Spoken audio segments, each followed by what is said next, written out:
Bismillahirrahmanirrahim. Assalamualaikum warahmatullahi wabarakatuh.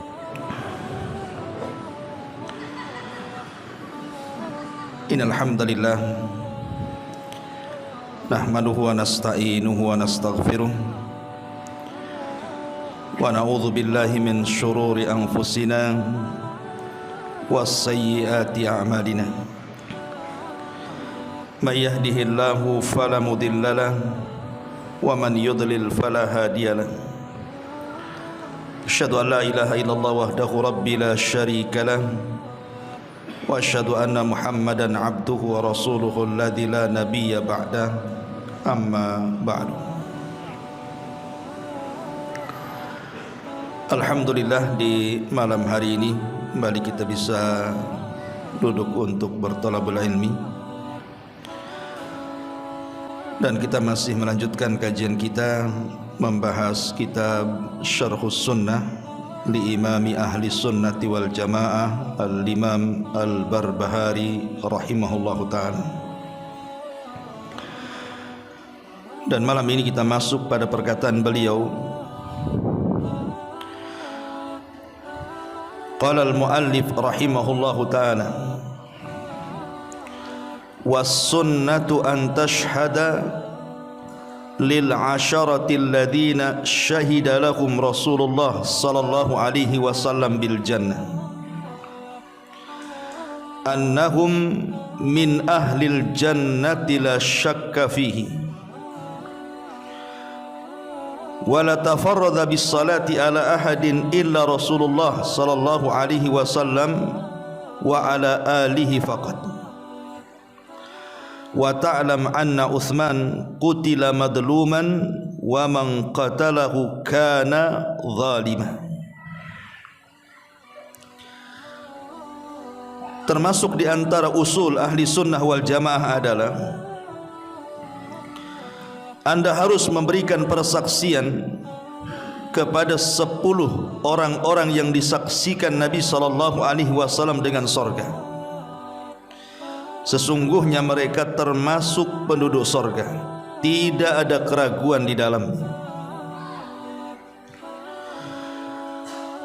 Dan tidaklah seseorang diberikan ucapan salawat kecuali kepada Nabi SAW dan kepada keluarganya saja. Dan engkau tahu bahwa Utsman telah dibunuh secara zalim, dan orang yang membunuhnya adalah orang zalim. Taib, ma'asyiral muslimin yang dimuliakan Allah Subhanahu wa taala. Di sini muallif rahimahullahu taala, Al-Imam Al-Barbahari ingin menjelaskan kepada kita, sekaligus bantahan kepada orang-orang Syiah dan yang semacamnya, ketika mereka mencela sebagian, bahkan sebagian besar sahabat Nabi SAW, padahal sahabat-sahabat itu atas lisan Nabi SAW sudah dijanjikan surga, seperti Abu Bakar, Umar, Utsman dan yang lainnya.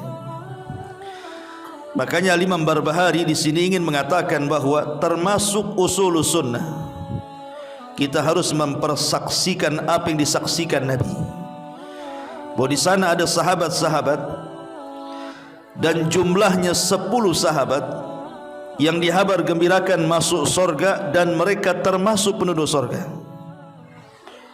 Akan tetapi kalimat 10 ini bukan pembatasan. Para ulama mengatakan kenapa keluar istilah al-asyaratu al-mubasyirun, 10 sahabat yang dijanjikan, karena 10 sahabat ini disebut dalam satu redaksi hadis. Bukan berarti kemudian di luar dari 10 ini tidak ada yang disaksikan Rasul bahwa mereka termasuk penduduk surga. Banyak, cuman karena terangkum dalam satu riwayat hadis, makanya kemudian ulama mengistilahkan al-asyaratu al-mubasyiruna bil jannah, 10 sahabat yang dijanjikan masuk surga karena terangkum dalam satu redaksi hadis itu saja. Taib. Mu'alif rahimahullahu ta'ala ingin menjelaskan kepada kita tentang keutamaan para sahabat, bahwa secara umum para sahabat itu dijamin surga. Makanya Imam Ibnu Hazm, seorang madhab zahiri, mengatakan ketika memberikan catatan kepada ayat wa kullan wa'adallahul husna, setiap para sahabat dijanjikan kebaikan. Makna husna, kebaikan, dalam ayat ini kata Imam Ibnu Hazm adalah surga. Artinya seluruh para sahabat dipastikan masuk surga. Semua sahabat dipastikan masuk surga. Adapun di sini mu'alif rahimahullahu ta'ala mengisyaratkan kepada 10 para sahabat ini, karena 10 sahabat ini memang termasuk as-sabiqun al-awwalun, orang-orang yang mula-mula dan awal-awal masuk Islam. Makanya mereka diistimewakan dan mereka dikenal dengan al-asyaratul mubasyirun, 10 sahabat yang dijanjikan surga atas lisan Nabi SAW. Dan itu berdasarkan beberapa riwayat. Pertama, riwayat Abu Dzar radhiyallahu anhu. Satu hari Nabi SAW masuk ke rumah Aisyah radhiyallahu anha. Artinya ketika itu Rasul sedang berada di giliran Aisyah radhiyallahu anha. Kemudian Rasul mengatakan, ya Aisyah, ala ubashiruki, wahai Aisyah, maukah aku kabar gembirakan kepadamu? Maka Aisyah mengatakan, bala ya Rasulullah, tentu wahai Rasul, apa kabar gembira yang akan kau sampaikan kepadaku? Maka Rasulullah SAW mengatakan, abuki fil jannah, bapakmu di surga. Maksudnya siapa? Abu Bakar Siddiq radhiyallahu anhu. Kemudian Rasul menyebutkan Umar fil jannah, di surga. Kemudian Utsman di surga. Kemudian Ali di surga. Dan begitu seterusnya disebutkan sampai 10 sahabat yang dihabar gembirakan masuk surga. Kemudian riwayat yang kedua, riwayat yang dikemukakan oleh Abdurrahman ibn Auf radhiyallahu anhu. Nabi SAW pernah mengatakan, Abu Bakrin fil jannah, Abu Bakar di surga. Wa Umar fil jannah, dan Umar juga di surga. Wa Utsman fil jannah, dan juga Utsman di surga. Wa Aliun fil jannah, dan Ali juga di surga. Wa Talhatu fil jannah, dan Talha di surga. Wa Zubair fil jannah, begitu juga Zubair ibn Awam di surga. Wa Abdurrahman ibn Auf fil jannah, dan Abdurrahman ibn Auf juga di surga. Wa Sa'd bin Abi Waqqas fil jannah, kemudian Sa'd bin Abi Waqqas di surga. Wa Sa'id ibn Zaid ibn Amr ibn Naufal fil jannah, begitu juga Sa'id ibn Zaid di surga. Wa Abu Ubaidah ibnul Jarrah fil jannah, dan Abu Ubaidah ibnul Jarrah di surga. Di sini jumlahnya ada 10. Pertama Abu Bakar, kemudian Umar, kemudian Utsman, kemudian Ali, kemudian Talha, kemudian Zubair, Abdurrahman ibn Auf, Sa'd bin Abi Waqqas, Sa'id ibn Zaid, dan yang terakhir Abu Ubaidah ibnul Jarrah. Baik, kita akan sedikit menjelaskan tentang fadilah. Kenapa orang-orang ini dipilih dalam satu redaksi hadis dan dihabar gembirakan surga atas lisan Nabi SAW. Pertama, Abu Bakar Siddiq radhiyallahu anhu. Abu Bakar Siddiq radhiyallahu an memang tidak dikenal amalan-amalannya secara khusus, seperti umpamanya Utsman ibn Affan radhiyallahu an itu kan dikenal dengan infaknya. Begitu juga Abdurrahman ibn Auf. Kemudian Ubay ibn Ka'ab dikenal dengan Qur'annya. Khalid ibn Walid dikenal dengan jihadnya. Tetapi kenapa kemudian Abu Bakar Siddiq radhiyallahu an bisa menjangkau seluruh para sahabat Rasul? Sampai-sampai Rasul mengatakan, kalaulah keimanan Abu Bakar ditimbang di satu neraca, dan seluruh keimanan umat Muhammad ditimbang di neraca satunya, niscaya keimanan Abu Bakar menjangkau seluruh keimanan umat Muhammad sallallahu alaihi wasallam. Ulama mengatakan karena Abu Bakar dilebihkan dari seluruh para sahabat itu bima waqara fi qalbihi, karena amalan hati yang dimiliki Abu Bakar dan tidak dimiliki semua sahabat Nabi. Abu Bakar itu punya amalan hati yang tidak dimiliki sahabat yang lainnya. Dari sini menunjukkan bahwa amalan hati itu jauh lebih mulia dibandingkan amalan badan. Karena Abu Bakar dilebihkan dari sini. Saya contohkan satu kisah saja. Ketika Abu Bakar Siddiq radhiyallahu an satu hari bermasalah dengan Umar bin Khattab radhiyallahu an. Kemudian Abu Bakar Siddiq radhiyallahu an ketika itu meminta maaf kepada Umar bin Khattab radhiyallahu an, tapi Umar tidak mau memaafkan Abu Bakar. Abu Bakar terus meminta maaf kepada Umar, tapi Umar terus menolak permintaan maaf dari Abu Bakar Siddiq radhiyallahu anhu. Akhirnya kemudian karena Umar tidak mau memaafkan dirinya, apa yang dilakukan Abu Bakar? Dia datang kepada Nabi sallallahu alaihi wasallam. Kemudian dia menceritakan di hadapan Nabi sallallahu alaihi wasallam dan mengatakan, ya Rasulullah, inni kana baini wa baina ibnil Khattab syai'un. Rasul, sesungguhnya aku dan Umar itu ada masalah. Fa asra'tu ilaihi, aku pun berusaha untuk mendahului Umar minta maaf kepadanya. Thumma nadimtu, kemudian aku pun menyesal kenapa aku punya kesalahan kepada Umar. Dari sini menunjukkan bahwa Abu Bakar Siddiq radhiyallahu anhu lebih lembut hatinya dibandingkan Umar bin Khattab, karena dia yang lebih dahulu meminta maaf. Karena sebaik-baik orang yang bermasalah itu orang yang memulakan mengucapkan salam, kan itu dalam hadis itu. Akhirnya kemudian Nabi SAW marah, kenapa Abu Bakar minta maaf kepada Umar, kok Umar tidak memaafkan Abu Bakar. Akhirnya kemudian ketika Umar radhiyallahu anhu pulang ke rumahnya, baru dia tersadar, kenapa aku tidak maafkan Abu Bakar.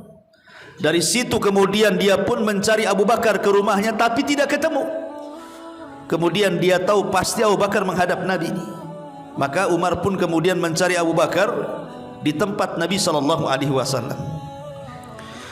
Sesampainya di tempat Nabi sallallahu alaihi wasallam, Umar melihat kemarahan dari muka Nabi sallallahu alaihi wasallam. Dan Abu Bakar tahu ini Rasul sedang marah. Kenapa dia minta maaf, Umar tidak memaafkannya, sehingga Rasul marah kepada Umar bin Khattab radhiyallahu anhu.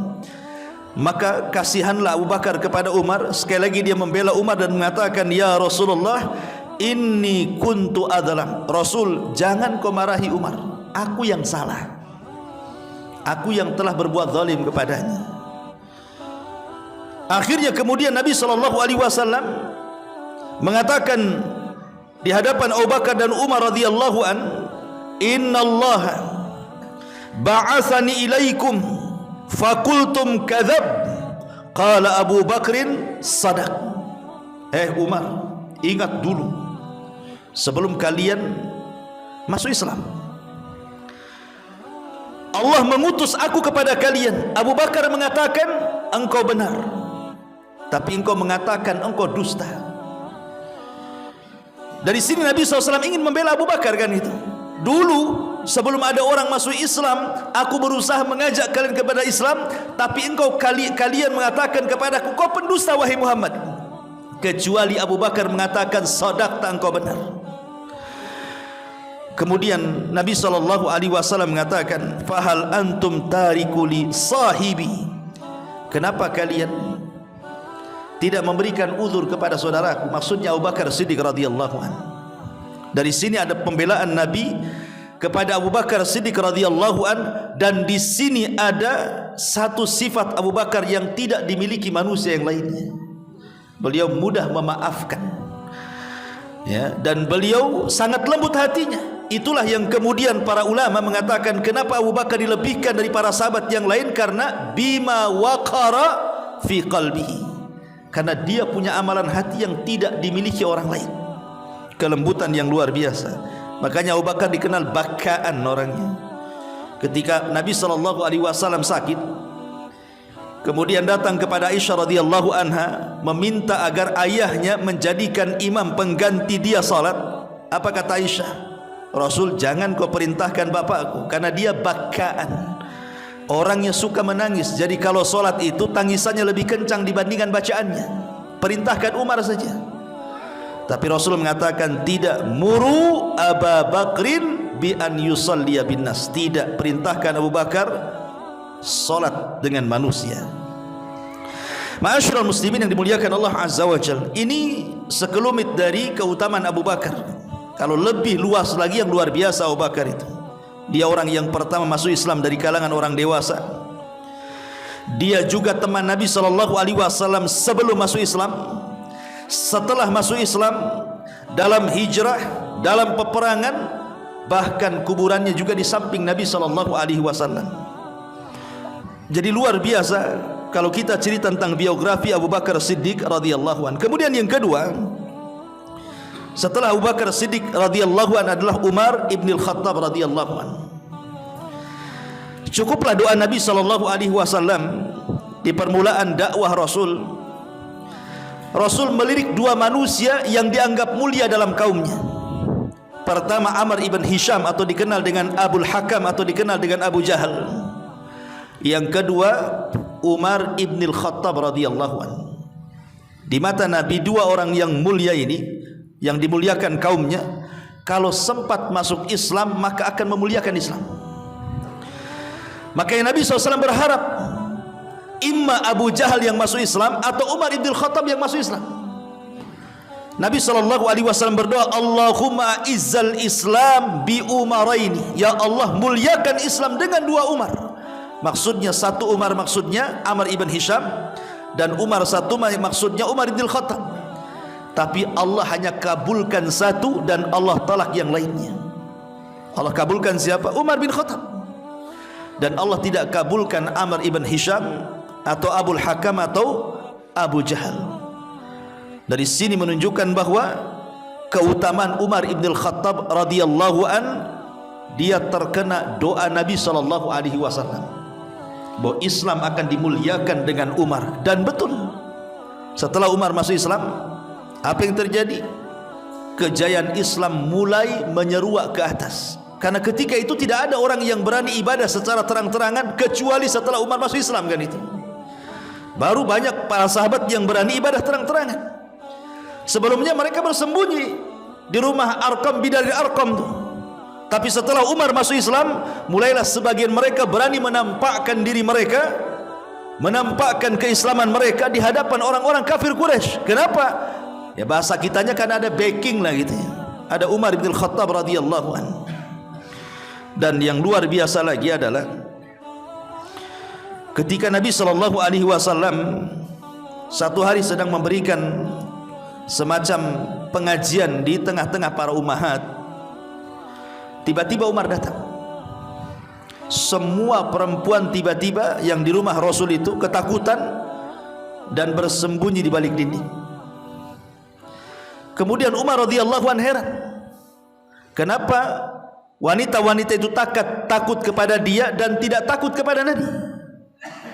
Maka Umar pun kemudian marah gitu ya. Maka Nabi SAW mengatakan, ya ibn al-Khattab, walladhi nafsi biyadi, ma lakiyaka syaitan salikan fajjan illa salaka fajjan ghaira fajjika, muttafaqun alaihi. Maksudnya, Umar ibn Khattab, demi zat yang jiwaku berada di tangannya, kalau seandainya syaitan berjalan di satu jalan dan engkau juga berjalan di jalan yang sama yang dilalui syaitan, maka syaitan akan lari dari jalan yang kau lalui. Hadis ini disepakati Bukhari Muslim. Subhanallah. Umar ibn Khattab radhiyallahu anhu tidak pernah melihat setan, karena setan itu kan perkara gaib, jin itu perkara gaib. Tetapi Umar radhiyallahu an diberikan keistimewaan oleh Allah, di mana syaitan yang berjalan di jalan yang sama dengan Umar, syaitannya yang lari. Dari mana tahu? Dari lisan Nabi SAW, karena Nabi tidak mungkin bicara kecuali dengan wahyu. Karena Nabi juga tidak mungkin melihat jin, kan itu ya. Karena jin itu kan gaib bagi kita, hatta kepada Nabi SAW. Tetapi wahyu mewahyukan kepada Rasul bahwa syaitan lari kalau berjumpa dengan Umar ibn Khattab radhiyallahu anhu. Padahal setiap kita ikhwan, saya, antum atau siapapun, sebelum tidur syaitan akan datang menghadap kita, kemudian mengikat setiap tengkuk Bani Adam 3 ikatan setiap malam tuh. Jangan salah, syaitan datang kepada antum kemudian mengikat tengkuk sebelah belakang. Kenapa? Karena setan tidak mungkin mampu menguasai ubun-ubun. Ingat, ubun-ubun ini tidak mungkin dikuasai setan. Makanya Allah mengatakan, Nabi SAW berdoa, nasiyatim biyadi. Ubun-ubun itu di tangan Allah, tidak bisa dipengaruhi setan. Jadi setan itu hanya bisa mempengaruhi otak belakang, di sini, di tengkuk namanya. Di sinilah setan mengikat kita 3 kali ikatan. Kata Nabi SAW, setiap satu ikatan, maka setan akan membisikkan di telinga kita, nim naumatan tawil, tidur karena malam masih panjang. Padahal sudah sholat subuh tuh, setan masih ngomong begitu tuh.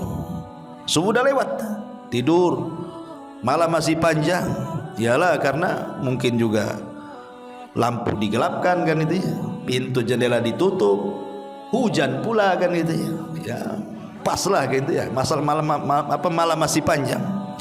Tapi yang ingin saya katakan dari di sini, kalau setiap kita setiap malam datangi syaitan, pertanyaannya, mungkinkah Umar radhiyallahu anhu juga diperlakukan perlakuan yang sama dengan kita?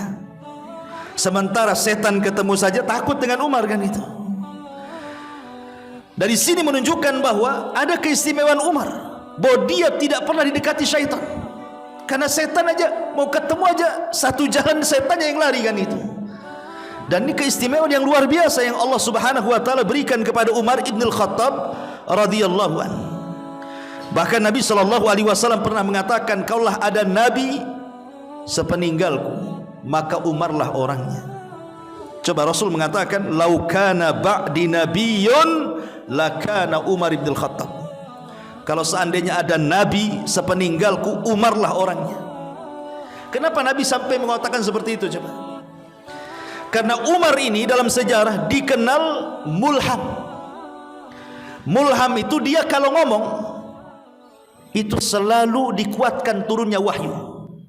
Makanya dalam sebuah hadis yang dikeluarkan, yang diriwayatkan Anas ibn Malik radhiyallahu an, Umar sendiri yang mengatakan, wafaqtu rabbi fi thalathin, di mana pendapatku mencocoki firman Allah Azza wa Jal dalam 3 perkara, kata Umar. Salah satunya adalah ketika Nabi SAW berada di makam Ibrahim. Di makam Ibrahim, ingat makam Ibrahim ini kalau antum pernah haji umrah, dahulu makam Ibrahim ini melekat di Ka'bah. Dahulu makam Ibrahim ini melekat di Ka'bah. Tapi subhanallah, orang-orang jahiliyah itu, mereka itu kan menyembah berhala, semua berhala disembah dia. Tetapi Allah Subhanahu wa taala selamatkan makam Ibrahim tidak disembah orang-orang Quraisy. Padahal dia nempel di Ka'bah tuh, makam Ibrahim. Ya. Hikmahnya tentu, ketika kita sholat di belakang makam Ibrahim, orang-orang musyrik tidak mengatakan, lah itu kan dulu sesembahan kami, kenapa kalian sembah, kan gitu. Allah Subhanahu wa taala selamatkan makam Ibrahim tidak disembah orang-orang jahiliyah. Subhanallah. Ya. Lah di zaman Umar bin Khattab radhiyallahu an, Umar radhiyallahu an meminta kepada Nabi sallallahu alaihi wasallam untuk menggeser makam Ibrahim itu jauh dari Ka'bah sedikit. Kenapa? Karena menghalangi orang tawaf ketika itu. Makanya Umar radhiyallahu an kemudian meminta kepada Rasul, bagaimana kalau makam Ibrahim itu dipisahlah agak jauh dari Ka'bah itu. Subhanallah, Nabi sallallahu alaihi wasallam menyetujui idenya Umar. Kemudian Umar radhiyallahu an mengatakan kepada Rasul, bagaimana kalau seandainya di belakang makom itu kita jadikan tempat solat saja. Dari sini turun ayat, wattakhidhu mim maqami Ibrahim musalla. Allah turunkan ayat mencocoki idenya Umar. Luar biasa. Ya, ini satu. Yang kedua, ayat hijab. Jadi Umar radhiyallahu an mengatakan kepada Nabi sallallahu alaihi wasallam, Rasul, supaya wanita-wanita atau istri-istrimu tidak dipandang sembarang orang, tidak disakiti orang, bagaimana kalau seandainya istri-istrimu dan anak-anakmu diberikan hijab? Nabi SAW terdiam sampai akhirnya turun ayat tentang perintah hijab. Ya. Dari sini bahwa perintah hijab ini awalnya adalah pendapat Umar bin Khattab radhiyallahu anhu, tetapi kemudian menjadi syariat bagi istri-istri Nabi dan seluruh wanita-wanita muslimah dimanapun berada, dari sejak zaman Nabi sampai hari ini, bahkan sampai kiamat dibangkitkan. Kemudian yang ketiga, bicara tentang khamar. Jadi Umar radhiyallahu anhu itu dia terfikir tentang orang-orang yang mabuk. Jadi kan di masa itu, di masa jahiliyah itu, namanya minuman khamar itu sudah terbiasa bagi minuman tamu. Makanya ketika pengharaman khamar itu kan peristiwanya ketika Anas bin Malik radhiyallahu an berada di rumah Abu Talha, sedang menuangkan khamar ke tamu-tamunya Abu Talha. Tiba-tiba kemudian datang penyeru dan menyerukan, ala wa innal khamra qad hurrimat, ingatlah khamar itu sudah diharamkan. Maka Anas bergegas keluar, kemudian mendengar pengumuman tersebut langsung balik dan memberitahu Talha. Maka semua sahabat yang di pasar pulang ke rumahnya, kemudian menumpahkan khamar di gang-gang depan rumah mereka, sampai rawi hadis mengatakan hatta salat syawariul Madinah, sampai gang-gang kota Madinah banjir dengan tumpahan khamar yang dibuang para sahabat. Artinya ketika itu khamar menjadi minuman para sahabat sebelum diharamkan. Tetapi Umar radhiyallahu an ketika itu melihat kelakuan orang-orang yang minum khamar. Orang-orang yang minum khamar itu ya paling sedikit pusing kepala gitu ya. Ya paling banyak mabuk lah gitu, stres, enggak hilang akalnya. Sehingga Umar bin Khattab radhiyallahu an berdoa tiap malam kepada Allah dan mengatakan, Allahumma rabbana bayyin lana bayanan syafian fil khamri. Ya Allah, jelaskan kepadaku sebenarnya hukum khamr itu apa. Jadi Umar yang berdoa kepada Allah meminta kejelasan tentang hukum khamr ini. Kemudian turun ayat bahwa khamr itu ada manfaatnya tetapi madaratnya lebih besar. Umar puas tidak. Dia berdoa lagi setiap malam meminta kejelasan tentang hukum khamr. Turun ayat lagi pembatasan waktu khamr. Kalian boleh mabuk tapi jangan waktu solat. Wala taqrabus salata wa antum sukara. Jangan dekat-dekat solat sementara engkau sedang mabuk. Tapi Umar juga tidak puas, berdoa lagi dia, meminta kejelasan tentang hukum khamr. Ketika yang ketiga kalinya inilah turun ayat, innal khamra wal maisir wal ansab wal azlam rijsun min amali syaitan fajtanibuhu la'allakum tuflihun. Maka turun ayat ini, total khamr diharamkan secara mutlak sampai kiamat. Maka kita tahu bahwa diharamkan khamr ini salah satu wasilahnya adalah karena doa Umar bin Khattab radhiyallahu an. Makanya Rasul mengatakan kalau seandainya ada nabi sepeninggalku, Umarlah orangnya. Karena ide-ide Umar itu terkadang dikuatkan dengan wahyu. Bukan hanya 3 masalah ini saja ya, termasuk juga tawanan Badar. Ketika Rasul kemudian lebih memilih pendapatnya Abu Bakar, tiba-tiba Allah turunkan ayat justru memperkuat pendapat Umar. Ketika Nabi SAW hendak sholat mendoakan tokoh munafik Abdullah ibn Ubay bin Salul, turun ayat. Karena Umar ketika itu mengatakan, kenapa engkau berdoa kepada orang yang musuhi engkau dan Allah? Kemudian Rasul mengatakan, kalau seandainya aku bisa memintakan ampun sekian kali dan Allah ampuni, kulakukan. Tetapi kemudian turun ayat melarang, fala tusalli ala ahadin minhum abada. Kau tidak boleh berdoa kepada satu pun dari orang munafik selamanya. Turun surah Taubah ya, dan banyak lagi kisah-kisah tentang keutamaan Umar bin Khattab radhiyallahu anhu. Adapun Utsman ibn Affan radhiyallahu anhu, tidak syak lagi Utsman adalah orang yang disebut dengan Dzu Nuraini. Jadi masing-masing 10 sahabat ini yang dijanjikan masuk surga ini ada laqab. Kalau Abu Bakar Siddiq radhiyallahu an, laqabnya As-Siddiq. Kalau Umar ibn Khattab radhiyallahu an, laqabnya Al-Faruq. Tapi kalau Utsman ibn Affan, laqabnya adalah Dzu Nuraini, pemilik dua cahaya. Apa maksudnya pemilik dua cahaya? Satu hari Ali radhiyallahu an pernah ketika menjadi khalifah di Kufah. Karena kita tahu bahwa ibu kota di zaman Ali radhiyallahu an itu beda dengan ibu kota di zaman Abu Bakar, Umar dan Utsman. Kalau di zaman Abu Bakar, Umar dan Utsman itu kan ibu kotanya di Madinah. Tetapi setelah periode Ali radhiyallahu an dipindah ke mana? Ke Kufah, ibu kotanya itu. Kenapa? Karena ketika itu terjadi konflik di Syam. Jadi supaya Ali bisa kemudian memantau orang-orang Syam, makanya ibu kota dari Madinah dipindah ke Kufah. Lah satu hari Ali radhiyallahu anhu sedang berkhutbah. Selesai khutbah, kemudian ada orang yang ingin bertanya soal Utsman ibn Affan radhiyallahu anhu, tentang kedudukan Utsman ibn Affan radhiyallahu anhu. Dikiranya Ali radhiyallahu anhu akan mencelah. Tetapi di luar prediksi justru Ali memuji Utsman dan mengatakan, "Dzakar rajul yud'a fi mala'il a'la bi dzi nuraini." Kamu tahu siapa Utsman? Itu laki-laki yang dipanggil dari atas langit sana dengan sebutan pemilik dua cahaya. Jadi perkataan Ali radhiyallahu an yang mengatakan Utsman itu pemilik dua cahaya. Kenapa Utsman kemudian disebut pemilik dua cahaya? Karena sejak zaman Adam sampai hari ini, bahkan sampai kiamat dibangkitkan, tidak ada manusia yang pernah menikahi dua putri seorang nabi kecuali Utsman. Tidak ada sejarahnya sejak zaman Adam sampai hari ini, bahkan sampai kiamat dibangkitkan, seorang laki-laki yang menikahi dua putri seorang nabi kecuali Utsman ibn Affan radhiyallahu anhu. Pertama Utsman menikahi siapa? Ruqayyah. Kemudian Ruqayyah meninggal, Utsman menikahi adiknya Ummu Kulsum. Kemudian Ummu Kulsum meninggal, Rasul sempat mengatakan, "Ya Utsman," karena melihat kesedihan Utsman, "kalau seandainya aku punya putri lagi yang tersisa dan belum menikah, tentu aku akan menikahkan dia denganmu." Kenapa? Karena Nabi SAW sangat sayang dengan Utsman dan sangat memuliakan Utsman. Apa alasannya?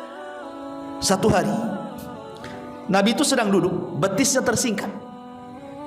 Jadi Abu Bakar masuk, betisnya tidak ditutup. Umar masuk, betisnya tetap terbuka. Utsman masuk, tiba-tiba betis Nabi ditutup. Jadi Aisyah radhiyallahu anha ini heran gitu ya. Kemudian bertanya kepada Nabi SAW, "Ya Rasulullah, Abu Bakar masuk, Umar masuk, betismu tidak ditutup. Utsman masuk, betismu pula ditutup."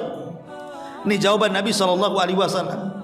Dia mengatakan, "Ya Aisyah, kenapa aku tidak malu dengan Utsman? Sementara para malaikat-malaikat Allah malu kepada Utsman. Ala tastahi, ala astahi mimman yastahi minhul malaika," kata Rasulullah. Kenapa aku tidak malu kepada orang yang seluruh malaikat malu kepadanya? Itulah Utsman ibn Affan radhiyallahu anhu. Di mana para malaikat saja malu kepada Utsman, apalagi aku, kata Rasul. Makanya kemudian Nabi SAW sangat menghargai dan memuliakan Utsman ibn Affan radhiyallahu anhu. Bahkan saat perang Badar, Utsman kan tidak terlibat dalam perang Badar. Bukan tidak ikut perang, tidak mau ikut perang Badar, justru dia ingin ikut perang Badar. Tapi karena dalam peperangan itu bertepatan dengan Ruqayyah istrinya sakit, maka Nabi SAW mengatakan, "Rawatlah istrimu, tetapi engkau tetap dapat bagian ghanimah di perang Badar walaupun kau tidak ikut perang Badar." Jadi Utsman ibn Affan tidak terlibat dalam perang Badar itu karena Rasul menyuruh untuk merawat istrinya yang sedang sakit. Dan Allah takdirkan setelah perang Badar, rupanya Ruqayyah tidak tertolong dan meninggal dunia. Ma'asyiral muslimin yang dimuliakan Allah Azza wa Jalla, ini yang ketiga. Dan yang keempat, Ali radhiyallahu an, di mana Ali radhiyallahu an dikenal dalam sejarah adalah orang yang mengorbankan nyawanya untuk Nabi sallallahu alaihi wasallam. Dikenal dalam sejarah sebagai kisah firash al-maut, kisah ranjang kematian. Karena ketika hijrah itu, yang memposisikan di ranjang Nabi SAW siapa Ali. Padahal Nabi SAW itu sedang diburu dan akan dibunuh. Bisa saja Ali jadi korban di situ. Tetapi Nabi SAW mempercayakan itu semua kepada Ali radhiyallahu anhu, dan Ali siap menebus dengan jiwanya. Makanya dia siap ditempatkan di mana Nabi SAW menempatkannya, termasuk di ranjang kematian. Tapi Allah Subhanahu wa taala tidak takdirkan Ali meninggal di situ. Ma'asyiral muslimin yang dimuliakan Allah Azza wa Jalla, dan dari semua sahabat tentu Ali radhiyallahu anhu boleh berbangga. Pertama, dia sendiri khulafaur rasyidin. Yang kedua, istrinya Fatimah adalah pemimpin wanita di sorga. Kemudian anak-anaknya Hasan dan Husain pemimpin anak-anak muda di sorga. Dan mertuanya Nabi SAW. Coba, orang semulia mana lagi? Istrinya pemimpin wanita di sorga, anaknya pemimpin pemuda di sorga, dia sendiri khulafaur rasyidin, mertuanya seorang sayyidul anbiya'i wal mursalin. Cukuplah dari situ keistimewaan Ali radhiyallahu anhu, tanpa harus diperpanjang lagi. Kemudian yang keempat, Talha ibn Ubaidillah. Dia adalah sahabat yang semua peperangan Rasul tidak pernah absen. Semua peperangan Nabi SAW, Talha ibn Ubaidillah ini ikut semuanya. Dan itu kemuliaan bagaimana Talha ini dengan mengikuti semua peperangan Nabi SAW, ada pengorbanan yang luar biasa dan jasa yang luar biasa bagi umat Islam.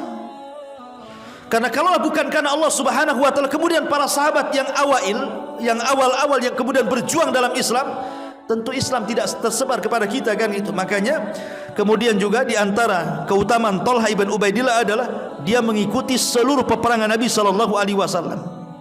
Kemudian Zubair ibn Awam juga sama. Bahkan dia orang yang pertama kali memanah dalam Islam. Kemudian juga Abdurrahman ibn Auf, ma'ruf pujian Abdurrahman ibn Auf. Jadi satu hari Abdurrahman ibn Auf ini berselisih dengan Khalid bin Walid. Tiba-tiba Khalid mencela Abdurrahman. Nabi di situ. Maka Nabi SAW marah kepada Khalid dan mengatakan, "Ya Khalid, la tasubbu ashabi." Jangan kau celah sahabatku ya. Karena kalau seandainya engkau punya segunung Uhud, semuanya emas kau infakkan, engkau tidak bisa menandingi satu mud pahala Abdurrahman, bahkan separuhnya pun tidak. Kenapa Nabi SAW membela Abdurrahman bin Auf? Pada sama-sama sahabat kan. Abdurrahman bin Auf juga sahabat, Khalid juga sahabat. Ada perbedaan antara Abdurrahman bin Auf dengan Khalid. Apa perbedaannya? Karena Abdurrahman ibn Auf itu termasuk as-sabiqunal awalun, dan Khalid ini masuk Islam belakangan. Khalid kan masuk Islam setelah 20 tahun loh. Di Mekah ya 13 tahun Rasul berdakwah, Khalid tidak tertarik masuk Islam. Kemudian Rasul hijrah ke kota Madinah pun Khalid tidak tertarik masuk Islam. Baru setelah Rasul tinggal 7 tahun, tahun ke-7 Hijriah di kota Madinah itu, barulah ada ketertarikan Khalid ingin masuk Islam. Jadi setelah 20 tahun lewat baru dia masuk Islam. Sementara Abdurrahman bin Auf kan awal-awal masuk Islam kan. Makanya Rasul wajar melihat senioritas Abdurrahman daripada Khalid, dia marah kepada Khalid dan mengatakan, "Jangan kau celah sahabatku.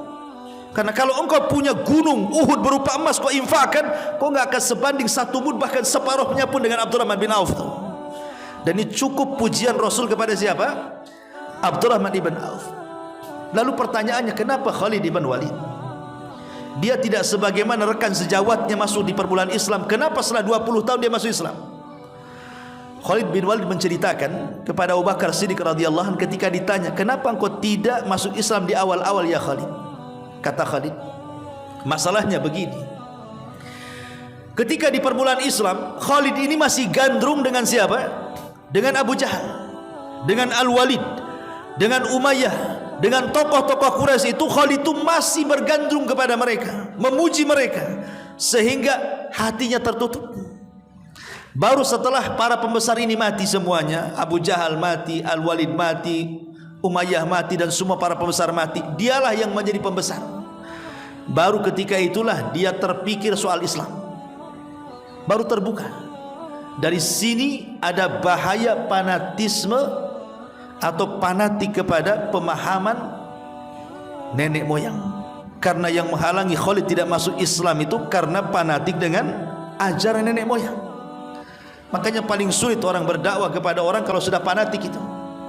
Lah Khalid bin Walid ini dibukakan dari fanatik itu setelah para pembesarnya meninggal. Baru dia terbuka dan masuk Islam di tahun 7 Hijriah. Taib.